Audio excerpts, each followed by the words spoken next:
Hi guys, welcome to our latest edition of Lunch and Learn. We are going to take you through how you find and utilise keywords when it comes to running an SEO search campaign.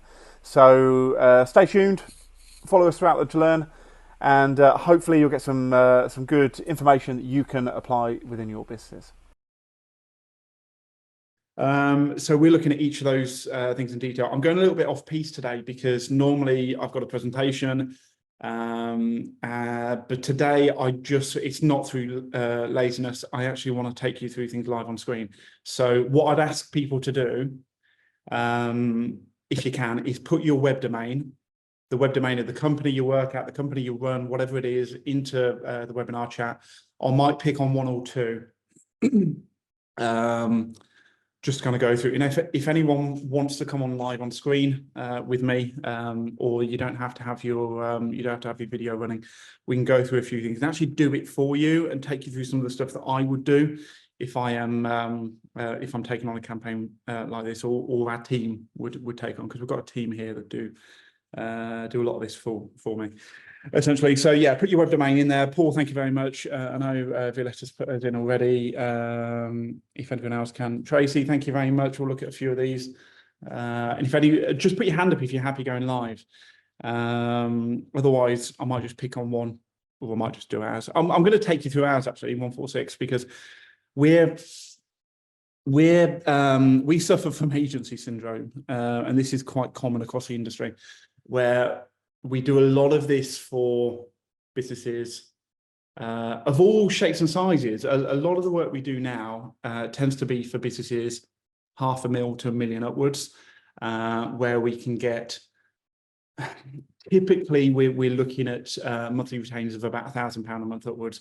So it gives us enough time, budget, resources to do stuff with. But we do take on any campaign over £500 a month. I'll kind of chuck that in there. But we suffer from agency syndrome, where we don't typically practice what we preach on our own stuff. And of late, we've been looking to improve what we're doing, because we get quite a lot of leads through Google. But there is one area where we want to improve the amount of leads coming through organically, and that's on our web side of things. So Paul, I know you do a lot of web. You might find that bit useful when I kind of come to look over that. I'm of this, yeah, Paul, thank you. Agency syndrome, me too. By the way, do chat in the webinar chat. I have got that kind of up on screen. And if you do want to come live on screen, just let me know. It's quite common where people don't, especially in the industry they operate in, and web and agency stuff is typical. They don't do what they preach to other people because they almost get too busy doing it. I work a lot in the business. I'm trying to take myself out of the business at the moment, and this is why we're developing a lot of what we do, and kind of building processes, working on our marketing and whatnot. And that's what I'm kind of leading at the moment. So I'll take you through some of the stuff we're doing, because it's quite cool. Right, let me share my screen though, because let me just double check I haven't got anything dodgy up on screen. Not that I would have, obviously, but let me just share my screen. Right. Can you guys let me know in the chat if you can see my screen? Okay. Yeah, thank you, Paul. Brilliant. Right. So first thing I'm going to take you through, these are the real basics, and you guys will probably know this. So thank you for your web domain, by the way. I appreciate that. What are keywords? So keywords are essentially the things that people type into Google to find a website, and they are typically either short tail or long tail. So it might be, for example, let's just put in website company. This might be a short tail keyword, or it might be, so this would bring up certain searches, or it might be something a little bit longer. So long tail keyword might be what should happen after using Otex eardrops? Brilliant. I blocked ears recently. You'll see a lot of my searches. So here we go. So just looking down here, what should? Typically questions, not always, but they tend to be over three words. 3 words or more is long tail keyword. And these are As I said, more often than not, they're questions, they're hows, what's, whys, when, where's, that kind of thing. Has anyone ever used Otex eardrops, by the way? The weirdest thing ever. So yeah, what are keywords? They're typically the thing that people search for on Google, and then what you want your business to do or your website to do is rank or appear off the back of that. Now, typically with long tail keywords, they're more likely going to be national keywords that people across the UK are going to search for. So if you're a local business, you kind of think, well, are they relevant to us? Well, yes and no. And then your shorter kind of keywords, things like, let's say you're looking for a plumber in Kettering. So if I type in plumber in Kettering, there we go, only because I'm doing some work with one at the moment. So this is the one we're working for. So we've pushed them straight up Google from literally nowhere. These would typically be local keywords, and it's not just this would be then looking to rank for. It's within your maps as well. So if we look at this here, so there we go. We're working on this with them as well. So they're your keywords, right? That's really, really easy and simple. How do you find keywords? How do you find what's right to you? And I want to take you through some of the things we do. Okay, so we use a tool called Ahrefs. Ahrefs does have free versions, I believe. Someone might be able to kind of correct me on this, but I believe the Keyword Explorer is free. If not, there's something called SEMrush. Let me just put that into there. SEMrush. And there's also there's a few others. I don't use a lot of these, I'm going to be honest, because we use Ahrefs. But I'm going to pop these into here. So these are tools that you can use to basically discover keywords. Now, there's two ways that we would essentially go through and discover keywords. So the first one is to use a Keyword Explorer. Now, the challenge with this is you need to know what you're searching for, essentially. So let's take Tracy, BEB Consultancy. Let's just pick on you for a second. What do you think some of your potential searchers, potential clients would search for on Google? And I'm going to go through the Keywords Explorer initially. There is another way we would do this. Contract lawyer in Northampton, brilliant. Okay. So have you ever done research on that, by the way, Tracy? So I'm just going to put that into there. Okay. And we're gonna delve into this. I'm going to take you through some of this data, what to look out for, how to choose certain keywords, what to do after that. Business contracts is another one. Okay. Do you have to be location specific, by the way, Tracy? I guess you can be UK wide. No, okay, cool. I'm assuming that was the answer to my location specific page. Thank you. UK wide, cool. Okay. So now the challenge you've got with being UK wide is UK wide, certain keywords are going to be more competitive than local based keywords. So that is one thing you've got to kind of bear in mind here. So contract lawyer in Northampton, it's probably going to be, if I just have a quick search, now this might not be 100% accurate. But if I just search on here, right, contract lawyer in Northampton, BEB, contract and legal services, brilliant. This is great, by the way. One thing I'd really recommend there is get your Google reviews up even higher. The guys below your SP have got 140. Keep working on that, those reviews. If I just look down here, funnily enough, this might not be 100% accurate, by the way. These are a client we work with, have done for years. If I keep scooting down, you're not far off it. Okay. And as I said, might not be 100% accurate there. I'll put it into Google. Is this a keyword that you should potentially look at? So search volume of 0 to 10 on average per month. So there's an estimation of the average monthly number of searches for a keyword over the latest known 12 months of data. Keyword difficulty. This is something we look for to find out whether a keyword is worth focusing on. Keyword difficulty goes from 0 to 100. It's essentially an imaginary figure. It gives an estimation of how hard it is to rank on the first page, essentially. Now, this is unknown on this one, so there's not much we can say on this. These are the two kind of things we're looking for here. So how much volume a certain keyword has got, and how difficult it is to rank. Typically, if the data is not there, it's going to be pretty easy to rank for. Now, if I was looking at this, Tracy, if you guys were working with us, for example, and we had a search campaign, one of the things we would do is use this Keyword Explorer. We'd look at certain individual keywords. But if I saw this kind of data, I'd think, okay, well, you know, you're potentially looking at some very low volume searches every single month. We've got the location in there in Northampton. That's likely to be resulting in a lower search volume. If I just take that out for a second, let's just search on contract line. So you'll see this jump. So all of a sudden, search volume, 450 people on average are searching on it. Estimated traffic every single month. Keyword difficulty of 7 out of 100 to get onto the first page of Google. Now, this isn't necessarily out there in terms of, depending on how good your website is and what you're doing, how much time you're investing into it, or whether you've got an agency looking at it.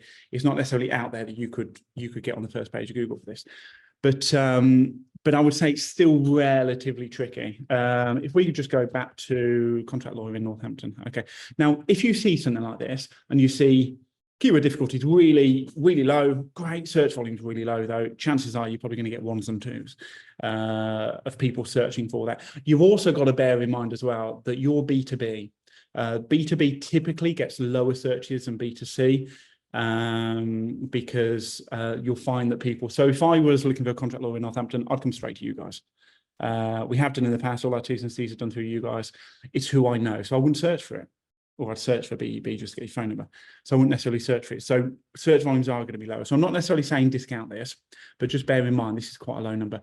So what I would typically look at is I'd look at other related terms or other search suggestions. So let's go to related terms first of all. So this may pick out, okay, it hasn't picked out anything brilliant. This is a bad example. Let's go to search suggestions. Okay, so it's given me some different suggestions on what we could use. So lawyer Northampton. So let's just click on that one. So search volume 10. 10 typically per month. 14 out of 100 in terms of keyword difficulty. These are the kind of things we're looking for. How difficult is it to rank on the first page, and then how much traffic on average could you, or not necessarily how much traffic you could get, because it's how many average monthly searches are happening, estimated. Just because let's say there's 100 searches per month and you're number one, you're not going to get 100 people come through to your website.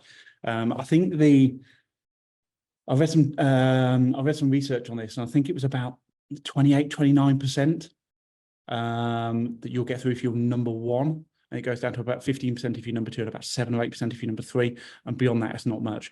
Google are changing their algorithms, and we have seen people that are getting more searches, more clicks lower down the thing at the moment as they get past the crap, so to speak.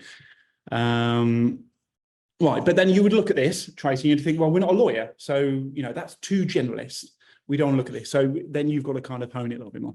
Now, let me show you a different technique that we would typically use. So let me just take our website. Let me take your web address. Okay. So there's two things we would look at. I'm not sure if you can use this for free, but there are paid versions of Ahrefs. So I'm just going to pop your website into Site Explorer, okay? And this will give me loads of data about your site, and I can see straight away your site is relatively healthy for a small, medium business, which is great. I might take through some of this stuff in a second, but all I'm looking for here is keywords. Okay, Paul, you can use SEMrush, and there is, what was the other one? WordStream, which, to be fair, I don't use WordStream. We have used SEMrush occasionally. SEMrush does have a free keyword research tool. If there are other ones out there, do a quick Google on free keyword research planning tools, and there'll be loads. But this is just an example, and they all work exactly the same way. So one of the other strategies I would take as an SEO to work out what kind of keywords should you be targeting, and then we can come on to, okay, what would you do next? I'm going to take you through what we're doing next on the 146 site to rank for certain things. Is you can put your website into something like Ahrefs, Site Explorer, and you can look at what you rank for currently. So if I'm going to highlight this by position. Okay, I just write that down. So this is BB Consultancy. This is what you currently rank for. Essentially, it's not everything. It will pick up a lot of stuff, but it won't pick up necessarily everything. But these are the search terms, keywords down here that you rank for. The things we're looking for here is volume, So estimated number of keyword searches per month, and keyword difficulty. As I said, gives an estimation of how hard it is to rank in the top on the top page. So we can see here, shopping Christmas. You've ranked number 1 for. That's weird. But it shows you the URL, and you've actually got, if I just jump onto this, you've got a decent enough blog there that you rank number 1 on Google for, apparently. Yeah, there's quite a few here. So how would I seek out, using this, how would I seek out certain keywords that you might want to focus on? So first of all, in terms of picking the ones that you want to focus on, you start to look down this list, take out your branded stuff, because your branded stuff you will sit on, you will sit number 1. So B&B Consulting number 1. Take those out of it. You're going to look for keywords here that are typically low in terms of their keyword difficulty, high in terms of their volume. Okay, so if I was to just look at some of these, is a quote legally binding UK? Quite easy to get on the first page for. You are on the first page, number 3. There's 60 searches per month. Now, as I said earlier, being number 1, and I don't know if these stats are correct, but being number 1, you're going to get more search, you're going to get more clicks through to your website than being number 3. So you're number 3 at the moment. One of the first things we do with any client that comes on board is we will look at what we call low-hanging fruit. We will put their website into something like Site Explorer. And by the way, what I will say, because Rebecca will kill me if I don't say this, if you guys ping me a LinkedIn message after this, I will run you off. I will literally export these keywords based on your website, and you can look through, so you don't have to do this. I will export these keywords for you. It'll take us seconds, and send them out, and you can start to look through, okay, which keywords should we be focusing on? So the first thing I would do is look at low-hanging fruit, and low-hanging fruit I define as keywords that are probably beyond the top 3. Some might be in the top 3 if I think they've got real potential. I would identify keywords, based on their keyword difficulty, their volume, beyond the top 3, sometimes beyond page 1. And I would specifically look at each keyword versus a page. So these are the pages that they're ranking for, and find out ways of trying to push them up the search. And I'm going to come on to that, how we apply our knowledge later today. And we'll come on to that further in a future lunch and learn. So one of the first things we do is look at low-hanging fruit, because it's the easiest stuff to get ranked for. So the first ones I'll be looking at here is a quote legally binding UK, 60 searches a month. I would look at how we can improve this page. I'm going to open this up, okay, because this is a blog. Decent blog, decent content there, and I will go through some of the things that you can do to improve that. Secondly, if there is no contract, do I have to pay? Okay, 40 searches per month, low in terms of keyword difficulty. Now, it might be, don't misjudge this keyword difficulty score, because this is all about how difficult it is to rank in the top 10. It's a lot more difficult to get maybe first place, but there's certain things I can see straight away by looking at these blogs that you can do, Tracy, to improve. A little bit on that one, more so the other one, to improve that particular article. But the second thing is, by putting really good content out there, you could potentially attract backlinks. We have in the past, so we had an article, we've lost the link now, to be fair, this was a fair few years ago. We wrote, it wasn't a very good article either, we wrote an article about something marketing related. And we had Just Giving marketing department link through to us as a reference point, and they used it as a follow link. So there's 2 types of links: follow and no follow links. Follow links carries weight, essentially. They're the good ones. No follow links don't, but it's not necessarily a bad thing. Having a nice kind of ratio of both is good. But they linked through to us with a follow link, and their domain rating, which essentially gives you an idea of how good a website is. So if some of this is going to be ahead, by the way, just ask questions. Was really, it was in the 90s, I think 91, 92 or something, I recall, years ago that I looked. They linked through to one of our blogs. It gives a really good backlink. So this isn't just about getting articles to the top of Google or getting pages to the top of Google. You might attract links from other places that are referencing through to your content as well. Right, let's just have a nosy down then. Again, is a quote a fixed price? Maybe this one, quote versus estimate, legal, UK, very easy, 30. Owed money but no contract. There's loads of long tail keywords. Okay, this is a really good example, Tracy, because there's loads of long tail keywords that you're you've got blogs ranking for. So you've been writing some really good blogs, which is quite cool. So I'd be looking down these first of all and looking at each of these and thinking, how can I push these higher? Because there's two things I can get. I can get more traffic, more customers. With you guys, because you're UK based, you get someone basically searching for this one. They might want to use your services in the future. So, you know, you don't just operate locally, you operate nationally. It's a great way of bringing people into your website and upselling to them. But also, as I said, it's a great way of link building as well.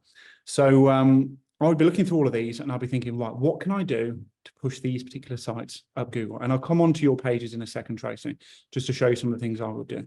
Now, the other thing you can do, Tracy, do you mind, can you put in a competitor of yours? It doesn't have to be the URL, I'll search that one out, but if you can put a competitor's name into the chat. One of the other things we can do is look at a competitor. And again, if you ping me a LinkedIn message with your URL and a competitor URL, I'll do both for you. So you can have a look at both. Must be K&K Consulting. Okay, let's have a quick look at those. Let's have a K&K Consulting. These ones, quite niche in that we do contract only. Yeah, okay, cool. That's absolutely fine. The website's not, it's loading very slow. Are these Northampton based, Tracy? So what I'm going to do, I'm just going to duplicate that for a second. That's fine. So one of the other things you can do in terms of identifying the kind of keywords that you want to get found for, look at your competition. One of the best things you can do, sorry, I'm having a mare here. I've got too many tabs open. And the problem is, I've got my bar, there we go. Right, so let's look at their keywords. So one of the things you can do is look at your competitors. And in everything we do, whether it's social, whether it's search, we're doing a lot of search at the moment, whether it's ads, one of the first things we do is we look at competitors. How are your competitors performing? What are they ranking for? Because there's stuff here that they're going to rank for that you don't. So for example, marketing terms and conditions. I know that's something you guys do, Tracy, because we've got our terms and conditions from you guys. 40 searches a month on average. 0 keyword difficulty, they're number 10. Now let's have a quick look at theirs. So we would typically say, right, that's great, you know, long tail keyword. It's got potential here. Let's look at what it is that they rank for. And I would look at their article, I would look at their page, and in terms of next steps, I would essentially, for our clients, we'd create better content for our client site than our competitor's site. We essentially create what we call best on the web content. And I'll take you through some of the stuff that we do. I'm going to show you through the 146 site in a bit. So yeah, it's a great example. These guys don't rank for a lot, but there are some good things in here. So subcontractor agreement, for example, low keyword difficulty, high searches to a point. And again, we can have a look at their website. What are they doing? What can we do better? Let's create, so this is an actual product that they're selling. So you might want to create a page or product, and again, create much better content. Millie, sorry, just looking at, I haven't got Rebecca today, so I'm kind of between chat and thinking. Such a good idea to look through competitors, see what they're ranking for versus what you don't. Absolutely, absolutely. There's so many keywords that you'll pick up on. And then, so we've looked at Keyword Explorer, and you can use various tools for that. In terms of, so you can kind of put individual keywords into there. You can look at relatable keywords, find out what people are searching for. We've come on to Site Explorer here, which I will, if people, as I said, send over on email or LinkedIn later, send over your web domain, your competitors' web domain. We can look at your website and see what you're ranking for and what you can essentially push up Google. And we can look at your competitors' website, what they're ranking for. And again, take those keywords and think, right, what can we build but better? And push yourself up Google that way. And again, I will happily export that work out for you. So just ping me a message. But you can go one step further in terms of, this is all about how you find certain keywords and choosing the right kind of keywords. You can take it one step further. So let's look at marketing keywords. Marketing terms and conditions. I'm going to click on that or bounce straight through to Keywords Explorer, or you can take that and put it into Keyword Explorer. And then you can look at suggestive terms as well. and it will come up with loads of suggested alternative terms. So marketing terms glossary. This is great. So one of the things that we do on some sites is we will create a glossary of certain terms. And they're quite underrated sometimes because it's a great way of just getting in shed loads of keywords. And we don't recommend that you flood your keyword flood. So we don't recommend that you put in loads and loads of keywords. It used to work to a point, it doesn't anymore. You have to be natural, but a glossary is a glossary. It has to contain keywords, but as long as you write it naturally, brilliant. But this will come up with loads of different things. And what we try to do nowadays is we don't look at individual, well, we do, I'm lying here. We do look at individual keywords, but more so, we will cluster keywords. So we will look at a keyword and we'll look at relatable keywords around that. We will then look at, so for example, a lot of these marketing terms and conditions, you've got marketing terms glossary, you've got marketing agency terms and conditions, marketing terms and definition, affiliate marketing terms and conditions. There are certain keywords in this that we would group together, cluster together, and we would essentially use all of those keywords and try and get them all ranking based on one piece of content. So then you start to take a singular keyword, you look at other relatable keywords. So let's just say we're looking at something like marketing terms and conditions. You could also look at stuff that might not appear here. You've got, well, actually sale terms and conditions. You've also got marketing T's and C's as an example. Terms and conditions for marketing, terms and conditions for marketing agencies, terms and conditions for sales and marketing. There might be various kind of keywords that can all be lumped together, clustered together, that you guys can use in one article. And it's a great way of making sure you then don't keyword flood. You're getting keywords in naturally, relatable keywords in naturally, because that's what it's all about. So what we've just covered off there is all about how you can identify certain keywords, short tail and long tail, through the Keywords Explorer, how you can look at your own keywords and look at low-hanging fruit, how you can look at your competitor keywords. Again, it's almost low-hanging fruit to a point, but you might not be ranking for that kind of stuff already, so it's less low-hanging fruit in a sense. But they're, you know, these great for ideas, and then you can use each one of those and then create a cluster of keywords. Just use an Excel doc to list these down and create content around that. Now, next thing I'm going to come on to, we might run another example a bit later, by the way, depending on how we do on time. So Tracy, thank you for your example. We might run another one.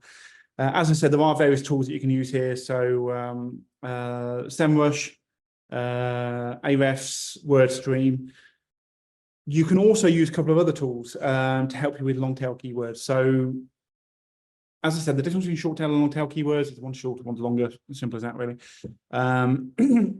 Long tail keywords are typically used for things like questions, what's, why's, where's, when's, even if it's not, if I go back to some of these, even if it's not necessarily got what's, why's, where's, when's, ifs, you know, is, it's generally questions, essentially. Not always, but generally questions. You might want to use something like Answer the Public or Blog Topics. Blog Topics is a cool tool. It's one we discovered recently, actually. I found it off someone who does some TikTok stuff. Totally free tool. And what you can do is enter up to 3 keywords separated by commas, and it will come up with loads and loads of different topic ideas. Quite a few of them are absolutely crap, but let's just put in, here we go, let's put in terms and conditions. Now, what I have found is it can struggle when you put in 3 words, but let's see what happens. And this will help you with long tail keywords, help you with blog topics that might, you know, bring in, help you discover long tail keywords off the back of that blog topic. You can do further research on, if you find a blog topic, you can then put it into your keyword stuff. I mean, look at this. This has come up with how many? Bloody hell. 58 different general topics. And then you've got your keywords off the back of that. So terms and conditions, costs. And this will come up. You can then pull these into different blog topics. What the hell is that from? Yeah, that's weird. Best season condition, best season seeds for purchase order, loads of different things. You can introduce loads of keywords. Really, really cool tool. Like I said, some of it is crap, but some of it's really good. Let's go on to answer the public. Right. Answer the public. Let's put again in terms and conditions. So this is stuff that you guys can use. This is totally free, by the way. Answer the public after a certain level, they do. Thank you, Tracy. Yeah, answer the public is good. It does ask you to sign up eventually. It's not going to let me go past it, is it? Here we go. So no thanks. Where's his little pop-up gone? How do I get off this? Here we go. Right, so this comes up with loads of different kind of questions, loads of different things that will be long tail keywords. There will be articles that you can put together. So answer the public is really good. It's something we use. Another thing you might want to use is ChatGPT. I'll give you, this has come up a little bit recently with some of our clients. Our strategy when using AI is we will use it, but we'll use it to help us do our research and plan content.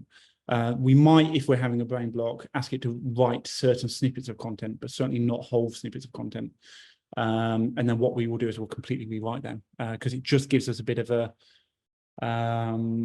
template to work off the back of, especially when it's an industry we don't necessarily know so well, because it really helps with research. And I would recommend that if you do use AI, do exactly the same thing. Don't use it to write content, use it to do your research and to help plan and almost provide the structure behind the content, because it is really, really good. So you can use ChatGPT as well. Jasper, Jasper. So hold on a second, ChatGPT, Jasper AI. It's another one. I'm trying to think if there's another one. There is another one. I can't think what it is. Pretty good. They're ChatGPT is free. Obviously, Jasper isn't. There's another one where you get so much free. I can't remember what it is. It was brilliant for us.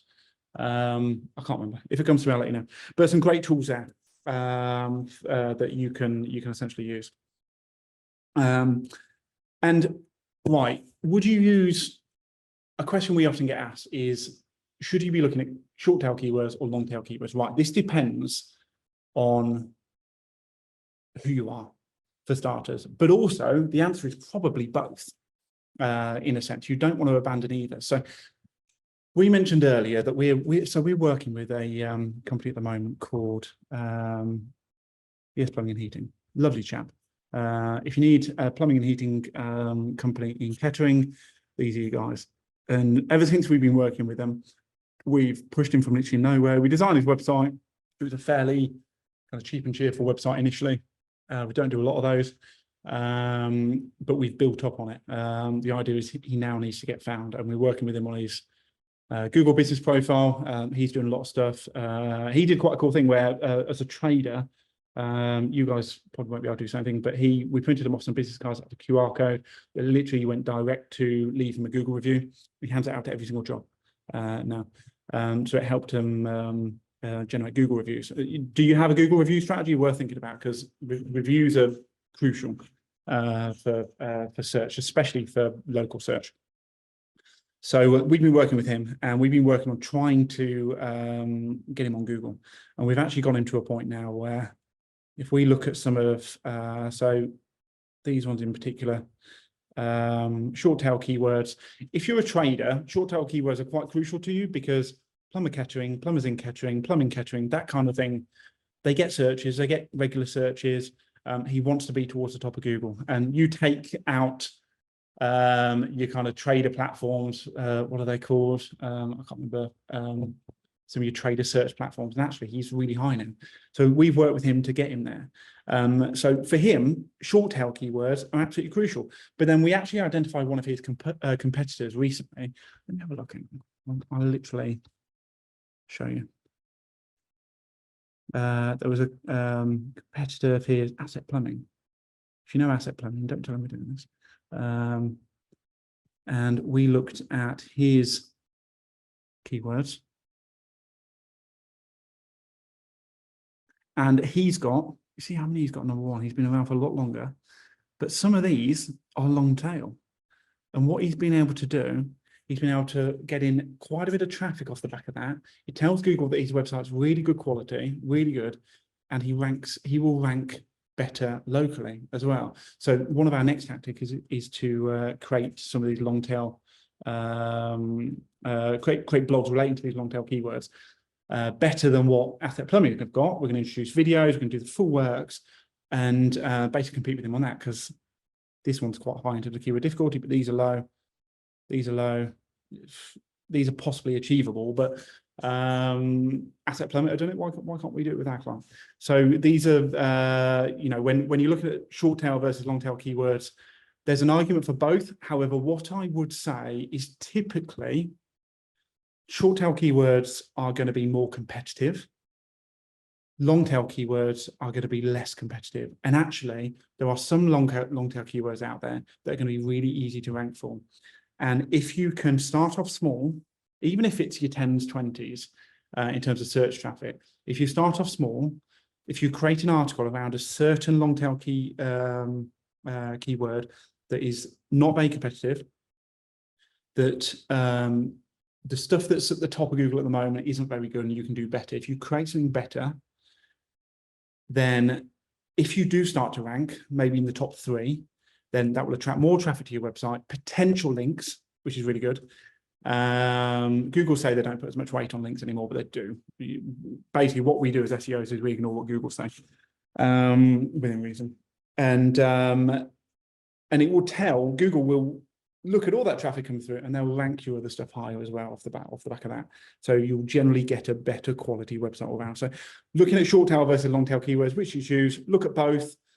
Long tail stuff is generally less competitive, sometimes more searches. The short tail stuff might be more relevant if you're a local business. But some of your stuff, I would, Tracy, I think some of your stuff might be better with long tail keywords, kind of doing a focus on that, especially if it's local, because your local stuff, with you being B2B, you're probably not going to get a lot of traffic. I know you guys network a lot, and that's probably where you got a lot of your business from. So might be worth looking at the long tail keywords. Right. I'm going to come on to 2 more things. Tracking, that's the first one. So it's, if you don't track, if you highlight a certain number of keywords and don't highlight loads, look at a couple initially. As I said, cluster off, create a cluster off the back of that. So you've got, you know, a kind of a parent keyword and then a cluster of keywords, 5 to 10 off the back of that you can utilize and track those keywords. You can track them by, I mean, we've got tools. So Ahrefs will let us track certain keywords. We can see within here what our clients are doing. They are increasing, as we can see. But we've also got, we use something called agency analytics, which is great for agencies, where we can put in certain keywords and track them over time. I don't know any free tools that will let you literally do that. The best thing to probably do is every single month, do a new check out how your site's kind of performing. Maybe sign up to Ahrefs and the lower version and track it that way, and maybe put it into an Excel sheet so you can track it over time. If anyone's got any tools they use to do it for free, then let me know. And if I find any, I'll let you know. But it is useful to track things, because again, with any kind of marketing, if you're not tracking stuff, how do you know how it's working? You will actually be able to track them in Search Console, by the way. So for anyone that doesn't know, Google has a product called Search Console. If you plug it into your website, it will tell you what organically you rank for and you're getting clicks for each month. So Search Console might be a good one to look at. And it's always useful to have Search Console set up anyway.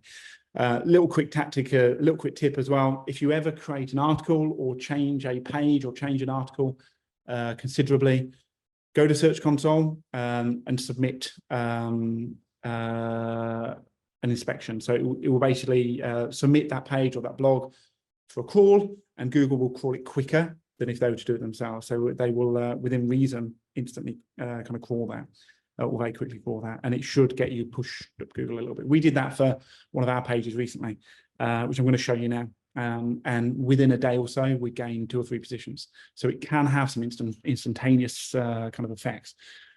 So in terms of tracking, that's, you know, we've got various tools, but I'm going to come on to how we apply our knowledge. I'm going to do it quite briefly, because we're going to do a whole lunch learn on this. I'm not sure if it's next month. I can't remember the one we've got next month. We'll email it out to you. Bex has been a little bit ill this week, so we're a little bit behind on things. But I'm going to show you how we apply our knowledge. I'm going to base it on our own website. So I'm just going to come out of these for a second, just so I can find our website, because I've got too many. Anyone put loads of tabs open? Look at all these tabs I got. It's ridiculous. And I'm going to come back onto your site in a second, Tracy. But I'm going to come on to ours initially. So this is our website, and we're doing a lot of work on it at the moment to essentially simplify it. As I said, we rank well on Google. We always have done. We've got some long tail keyword stuff that ranks well. We've got some short tail keyword stuff that ranks well, but we could rank better for. But we've always had this agency syndrome where we haven't done our own stuff, or we're starting to. One of the things we're trying to attract more of is web design projects. So if you're looking for a new website, feel free to get in touch. Paul Drake is in the room as well. He's a cracking chap. He's a great web designer as well. But I'm just going to, Paul, if you don't mind, I'm going to use this as an example, because this is one thing this is the first page we actually put together last week, or improved last week.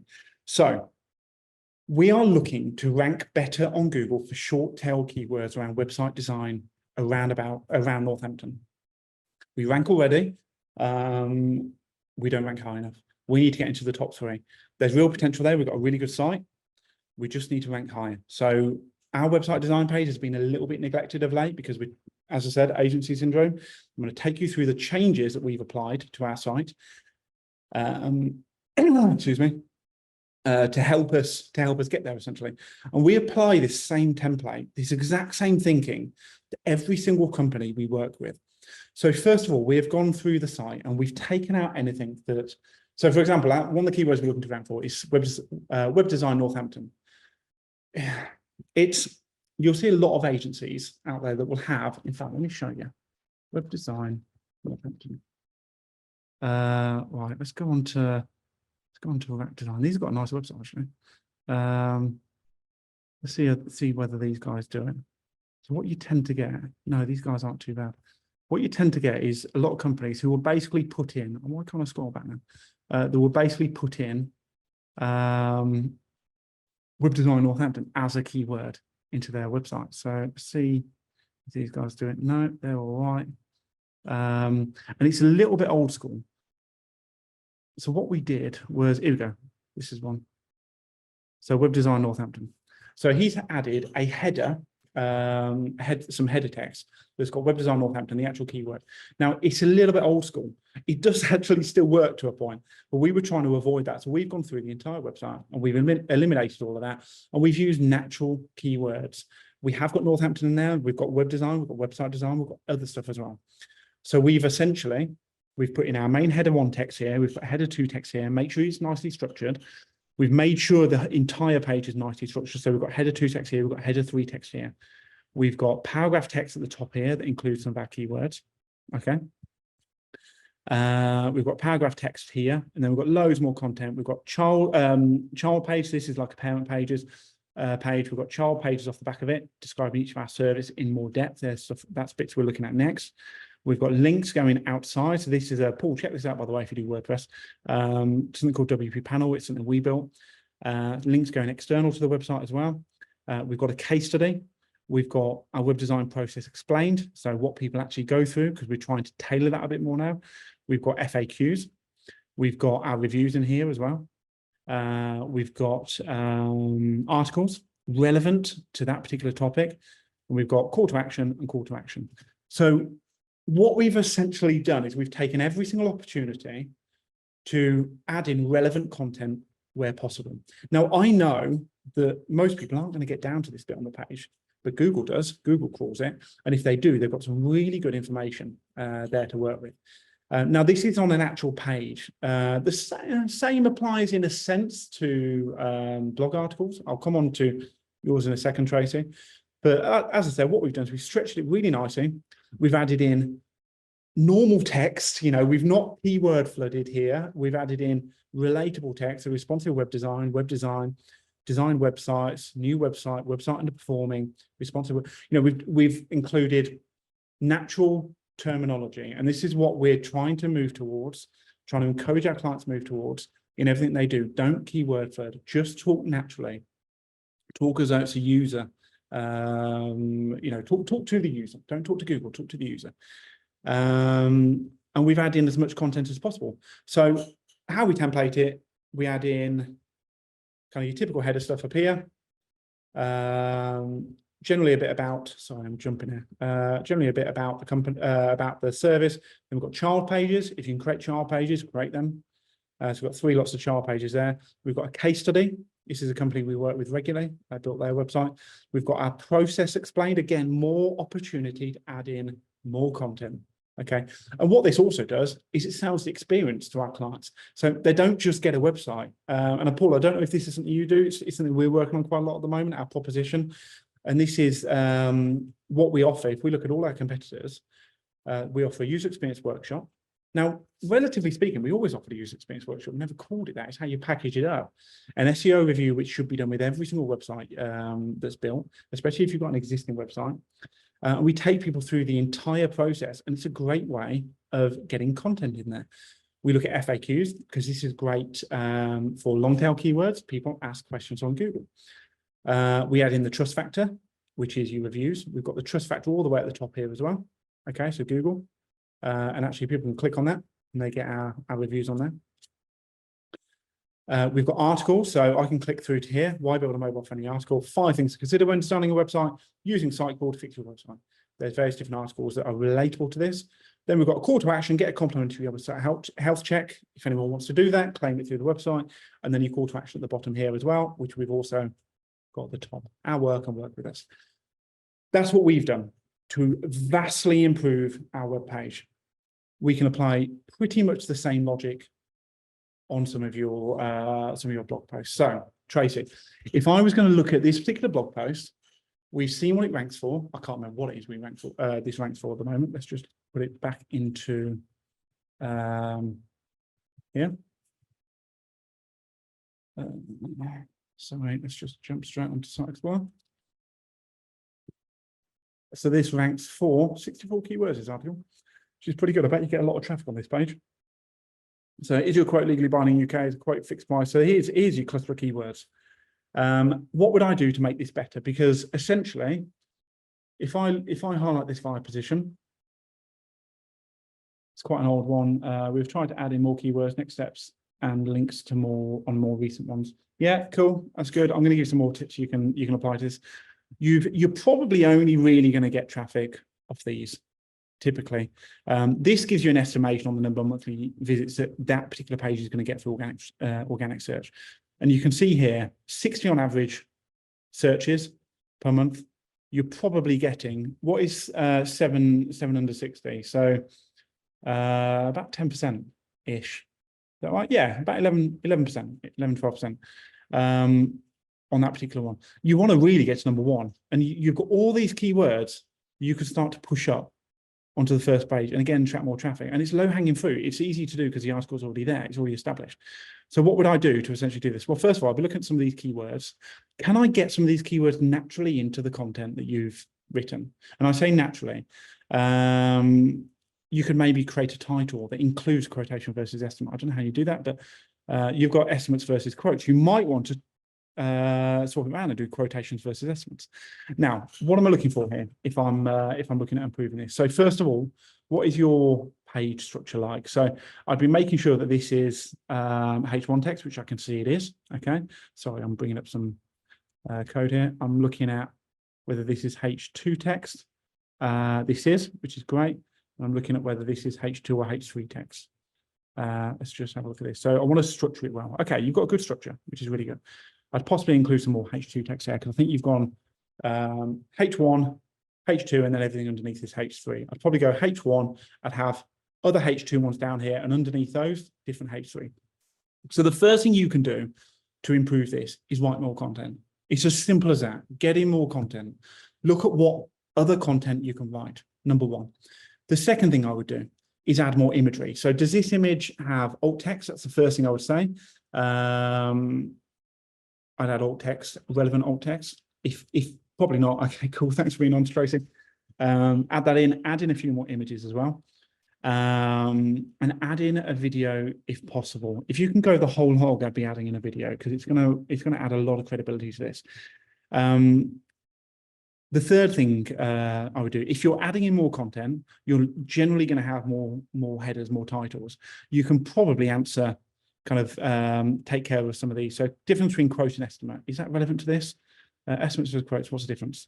Okay, yeah, it is sort of, but you've kind of, it's kind of the general gist of the article. So it might be difficult to get in, but see what you can do. You want to basically get loads more content in, loads more headers, loads more sections. The other thing I would be looking to do is link externally. Okay, I don't think there's any links out of this. No, there aren't. Link to other resources externally, so other external sites. Things that aren't necessarily competitors, but resources that you found on the web that you think, right, it's relevant to that. So I'd be looking at, right, what can I look at here? You might find a decent article around price changes or stock availability, for example. You might find something that explains what a purchase order is, for example. Things like that. You probably want to get 2 or 3 external links in. And then furthermore, you want to try and get some internal links in here as well. So look at where else you can link to. So if one of your services is fixed price business contracts, is there anywhere in here that is writing about fixed price business contracts or contracts as a whole? Link to your service through to your service page. Okay, so that's another thing. The next thing I would do is I would add in some relatable articles. Okay, make sure you've got some other articles that are relevant to this, maybe down the bottom here. So what we've done on the 146 page here is we've added in some relatable articles down here. Okay, try and add those in. That will help. And you might also want to put in some general FAQs or a case study. There's no reason why you can't follow a very similar approach to what we follow, which is adding more content under a good structure, adding case studies, adding relevant articles, adding FAQs, adding different media, so images or videos. There's no reason why you can't add that to your article as well as your actual pages as well. So that's what I would generally do on that. This one was better because you've got what is a contract. So is that a different? That's an internal blog. Yeah, okay, cool. Price basis. You want to link externally out of the site as well. And make sure when you are linking, make sure that the anchor text, this is anchor text, basically the link, the wording you link to or from to, make sure it is relevant. Don't do the whole kind of, for this article, click here and hyperlink, click here. Make sure the hyperlink is over some relevant anchor text. So for us, it might be web design practices, common web design practices, and we might do an article based on that, and we'd link through on common web design practices. This is better, but there's more you can do. So that's what I would typically do that. So in terms of applying our knowledge, hopefully that's kind of made sense. We're coming towards the end here. We've got about 2 minutes to go, so I'm going to leave it there for today. As I said, if anyone would like me to export any data based on their site and their competitors, please send me a LinkedIn message. Easiest thing to do, I think, and I will run it off to you in the next day or so. It'll just be an Excel file. You can have a look through that. Make sure you apply your knowledge, make sure you track things. But that is typically an overview as to how we would deal with any client that comes on board with us. I just thought it was easier rather than doing a presentation today, doing it live. That's how we would typically look at any client that works with us, how we'd approach their work, improving their search, highlighting their keywords, etc., etc., etc. So that's it, really. I'm knackered. I need some lunch. So yeah, thank you for joining us, guys. We've